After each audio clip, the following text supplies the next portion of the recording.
Baik, kita ingin menyemai lagi semangat patriotisme di bulan kebangsaan, terutama di bulan Ogos ini. Jadi kami ingin alihkan perhatian anda bagaimana sebenarnya kita boleh memberikan fokus ini terutama kepada golongan belia, kerana kita semua sedia maklum bahawa golongan belia ini yang akan menjadi pelapis kepada kepimpinan negara pada suatu hari nanti. Jadi untuk kita mengupas dan juga bercakap berkenaan topik yang saya nyatakan ini, kami bawakan seorang tetamu di studio iaitu Profesor Madar Dr. Muhammad Murshid Arsyad selaku daripada Fakulti Pengajian Pendidikan dan Fellow Bersekutu Besars UPM, untuk kita bercakap bagaimana sebenarnya kita boleh menyemai semangat patriotisme terutama dalam golongan belia. Selamat pagi, Prof. Selamat pagi.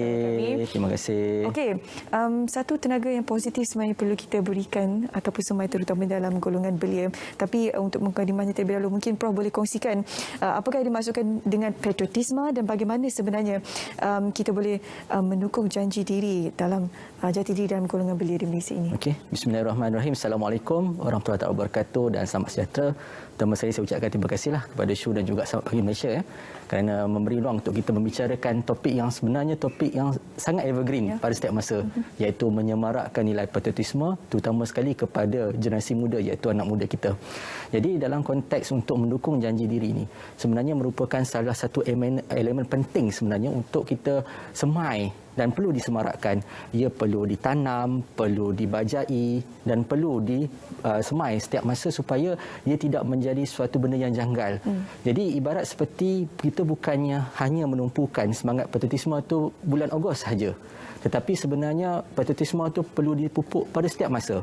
Jadi berdasarkan daripada kajian yang kita lakukan, daripada temu bual yang kita lakukan bersama kumpulan sasaran belia baru-baru ini, melibatkan kumpulan belia berkenaan dengan patriotisme belia itu sendiri, dapat digariskan terdapat 4 ciri utama yang perlu ada di dalam mendukung janji diri itu, iaitu yang pertama sekali adalah jati diri. Maknanya golongan belia perlu memiliki identiti, mereka perlu jati diri. Yang kedua, mereka mesti ada semangat itu bagaimana nilai agama itu diterapkan dalam diri mereka. Jadi bila ada nilai agama, maka akan lahirnya semangat kebersamaan, iaitu bagaimana untuk menjaga budaya, peradaban, dan akhir sekali adalah bagaimana untuk mereka menyemarakkan sahsiah diri mereka.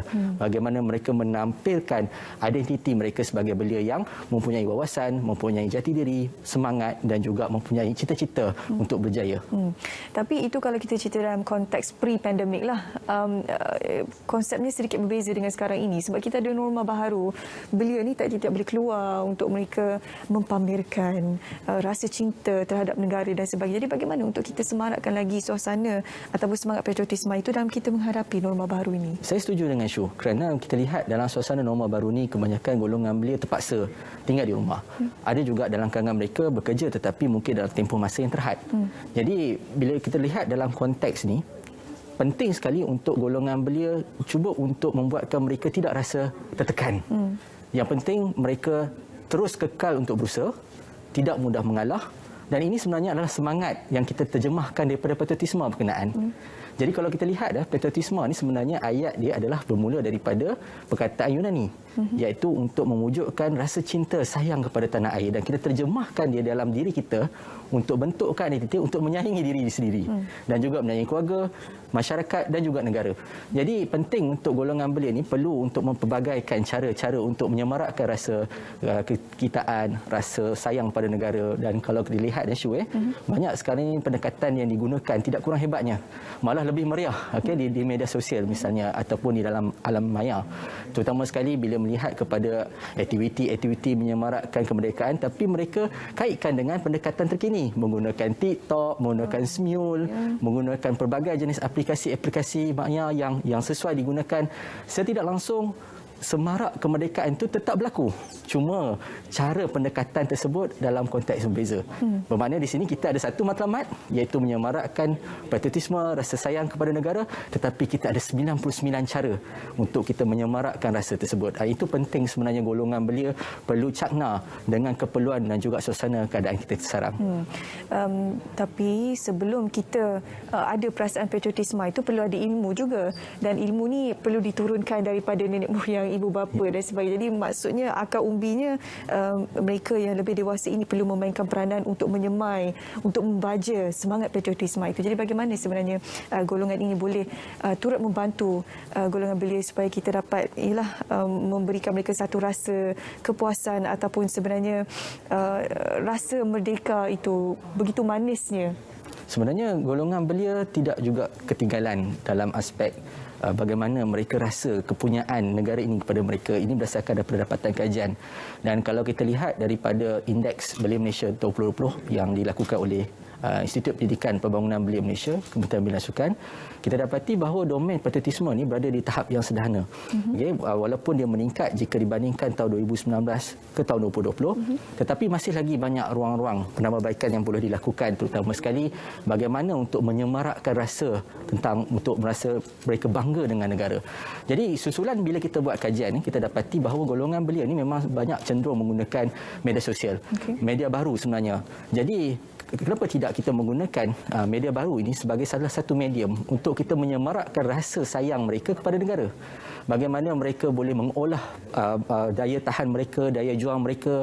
Dan kalau kita lihat dari segi aspek ketahanan golongan belia pada hari ini, kita tak dapat nafikan dan perlu lebih banyak lagi program-program sokongan ke arah itu.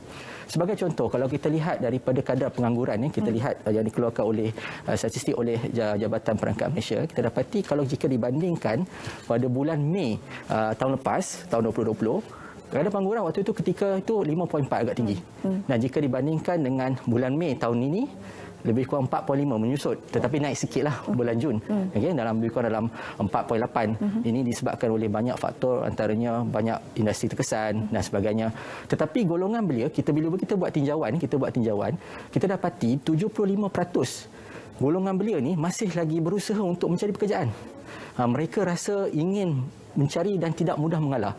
Dan inilah semangat patriotisme yang kita perlukan, dan kita harap supaya lebih ramai lagi golongan belia yang mempunyai kreativiti dan pada masa sama bijak mencari peluang. Dan ini sebenarnya adalah merupakan salah satu nilai patriotisme yang kita boleh terapkan dalam diri supaya golongan belia tidak merasa mereka tertekan. Mereka tahu apa yang mereka ingin lakukan. Itu yang penting sebenarnya. Dan inilah sebenarnya menggambarkan identiti belia itu sendiri. Untuk kita membentuk identiti belia ini, antara salah satu cara lain yang mungkin kita boleh berikan galakan kepada belia di luar sana adalah dengan membaca. Tetapi kita faham sebenarnya budaya membaca ini terutamanya untuk golongan belia mungkin sedikit berbeza ataupun datanya mungkin tidak beberapa memuaskan jika dibandingkan dengan negara-negara Asia yang lain. Jadi bagaimana pada pandangan Prof sendiri untuk kita menggalakkan golongan belia ini membaca dan seterusnya boleh mendapat ilmu berkenaan kenegaraan dan juga menyemai semangat patriotisme itu? Saya setuju dengan pandangan Syu, kerana kalau kita lihat dalam konteks kecenderungan belia, kalau kita lihat dalam domain ketembusan media yang dilakukan dalam indeks belia Malaysia, kita juga lihat yang bahawa domain ketembusan media juga merosot, menunjukkan lebih ramai lagi golongan belia ni cenderung untuk menggunakan internet untuk tujuan mengisi masa mereka. Dan kalau lihat dari segi peratusan mereka melapangkan masa untuk membaca itu agak rendah, di antara 1 hingga 2 jam je sehari secara purata. Jadi bila kita sonok nak tengok apa sebenarnya kenapa mereka ni suka sangat tengok internet, so kita buat kajian kualitatif, kita buat berbual, kita dapati bahawa hampir mengatakan mereka menggunakan internet untuk tujuan hiburan. Jadi sebenarnya mungkin sudah masanya lah, mungkin hiburan tersebut juga kita perlu olah supaya hiburan yang mendidik. Mungkin kecenderungan belia ke arah hiburan, tetapi kita sebagai penyedia maklumat ataupun agensi-agensi kerajaan, swasta dan juga universiti perlu untuk mengolah pendekatan tersebut supaya hiburan tersebut adalah hiburan yang mendidik untuk kita pentingnya membentuk identiti dan jati diri. Sebab kita boleh lihat dalam konteks belia ni, sebenarnya golongan belia ni dia memang mempunyai idealisme, dia mempunyai idea. Tetapi bagaimana idea tersebut digarap dalam konteks masa dan perlukan wisdom, iaitu bimbingan daripada orang dewasa yang seperti mana yang Syu nyatakan tadi. Jadi bila ada kombinasi berkenaan, maka citra masa depan negara berada di landasan yang tepat. Kalau Syu kita lihat dulu, mungkin dulu erti patriotisme, arti kemerdekaan datang dengan semangat, iaitu semangat mempertahankan tanah air. Mereka berjuang masuk ke hutan, maknanya pengguna keselamatan terpaksa memberikan komitmen sepenuhnya meninggalkan keluarga. Ada yang antara mereka yang terpaksa berkorban. Jadi kalau kita lihat dalam konteks masa, kita masih lagi berkorban, tetapi dengan cara untuk kita sentiasa kekal positif, tidak tertekan, dan kita sama-sama dapat mengharungi situasi COVID-19 yang pada saya adalah merupakan satu cabaran, ibarat seperti musuh yang perlu kita lawan sebenarnya. Jadi kita tidak dapat nafikan yang memang kita hidup dalam COVID, tetapi sebenarnya kita jangan biarkan suasana itu mengawal potensi yang perlu diserahkan kepada golongan belia. Jadi golongan belia harus bangkit, terus berusaha dan pastikan golongan belia tahu apa sebenarnya yang mereka inginkan, iaitu yang penting mereka tahu tentang bagaimana jati diri tersebut boleh disuburkan dalam kaedah yang pelbagai. Saya suka dengan kenyataan dikeluarkan oleh Prof. Bagaimana sebenarnya golongan belia ini sentiasa mempunyai idea yang sangat kreatif. Ya.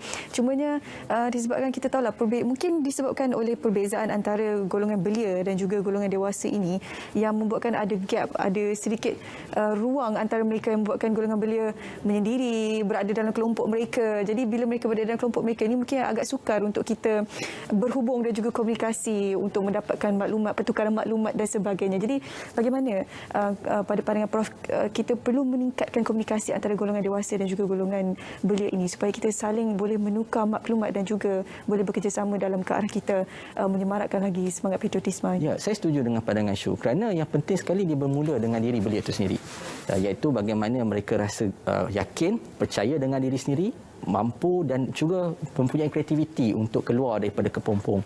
Dan pada masa sama, ini akan turut memberi kesan kepada keluarga. Saya tak ada langsung, komuniti juga akan terbangun. Jadi saya tak ada langsung proses antara bimbingan golongan dewasa dengan belia ini berlaku dengan baik kalau kita lihat dari konteks peluang untuk belia menyelahkan potensi mereka. Kerana di dalam agenda pembangunan belia, kita tidak boleh menganggap bahawa belia ini tidak berpotensi. Mereka bukannya tiada potensi, tapi mereka memerlukan bimbingan. Itu sebenarnya yang perlu digarap dan termasuk juga dengan menyemai rasa patriotisme. Contohnya kita lihat undi 18. Okey. Sebenarnya ini penting untuk kita tahu, walaupun ramai golongan belia bila kita buat tinjauan, kita buat tinjauan baru-baru ini, kita mendapati golongan belia macam tidak kisah tentang politik.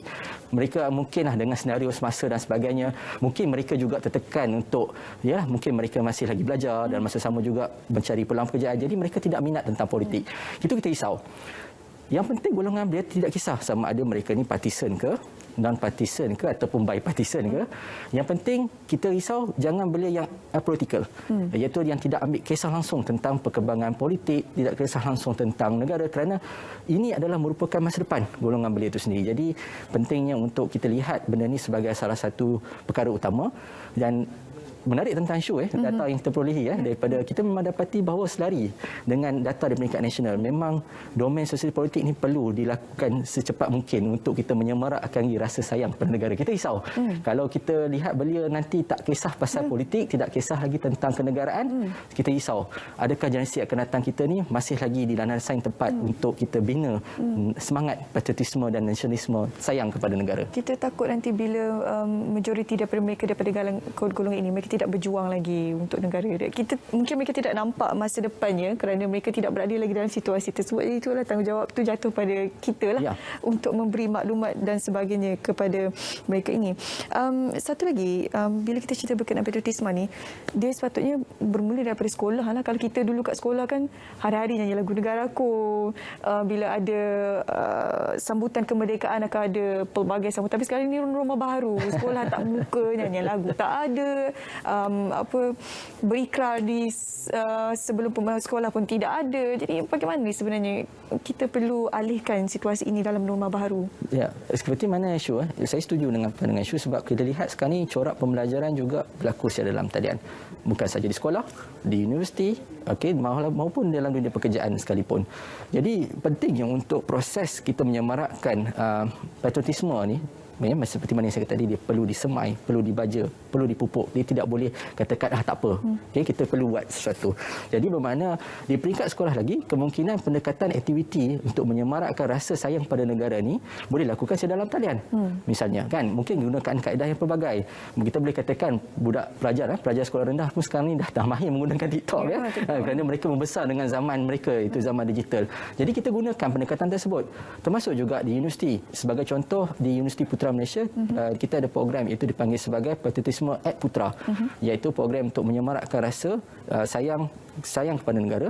Yang pertama, pendekatan dia bercorak kontemporari, iaitu selari dengan keperluan semasa, kan, menggunakan TikTok, menggunakan sosial media, menggunakan YouTube dan sebagainya. Itu semuanya adalah pendekatan yang kita boleh gunakan. Dan juga semarak kemerdekaan juga boleh lakukan di tempat kerja, misalnya, kan. Jadi golongan belia yang berkejaya seharusnya juga mendapat peluang untuk mereka rasa sayang kepada negara melalui pendekatan yang digunakan oleh majikan itu sendiri. Jadi secara tidak langsung proses ini berterusan dan kita harap supaya penyemarakan patriotisme ini menjadi asas kepada untuk melahirkan generasi yang lebih terbimbing, generasi yang berjaya pada masa akan datang. Okey, baik. Terima kasih. Secara ringkas saja itu kesempatan kita ada, Prof, untuk kita bercakap berkenaan dengan topik ini. Seronok sebenarnya untuk kita mengupas sebenarnya bagaimana cara untuk kita menyemas patriotisme dalam golongan belia. InsyaAllah kita akan panjangkan lagi topik ini mungkin di lain hari, lain tarikh. InsyaAllah, Prof. Terima kasih sekali bersama dengan kami.